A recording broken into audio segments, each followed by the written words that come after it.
মারামারি দিয়ে শুরু করলাম, মারামারি দিয়ে শেষ করব। আসসালামু আলাইকুম, আমি জীবন বলছিলাম ব্রাহ্মণবাড়িয়া কসবা থেকে যখন আমি চট্টগ্রামের উদ্দেশ্যে রওনা দিচ্ছি তখন রাস্তাঘাটে অনেক মারামারি হয়েছে। তার পাশাপাশি ট্রেনে ওঠার পর অনেক যাত্রী গরমে ঘামতেছে।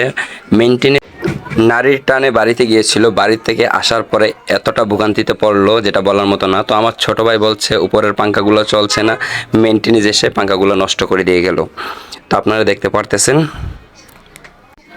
একটু পরে দেখতে পারবেন গাড়ির মধ্যে যাত্রীরা কিভাবে মারামারি করছে।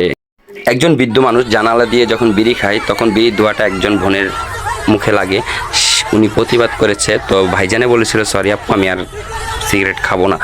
তারপরেই যাত্রীদের মধ্যে একটা মারামারি শুরু হয়। তখন আমি গেলাম ছুটানোর জন্য। দেখতেছি এখানে ছোট বাচ্চা আছে, মহিলারা আছে, অনেক ঠেলাঠেলি যাতাযাতি হচ্ছে। তো আমি একজনকে সাইড করে নিয়ে আসলাম, দ্বিতীয় ব্যক্তি আরেকজনকে সাইড করে দিল। তো অবশ্যই দেখতে পারতেছেন মারামারি দিয়ে শুরু, মারামারি দিয়ে শেষ। সবাইকে অনেক অনেক ধন্যবাদ ভিডিওটা ধৈর্য সহকারে দেখার জন্য। আর ভিডিওটা শেয়ার করে দিবেন, বিশেষ করে ঈদ সিজনে ছোট ছোট বাচ্চা নিয়ে ট্রেনে ভ্রমণ করতে সাবধান।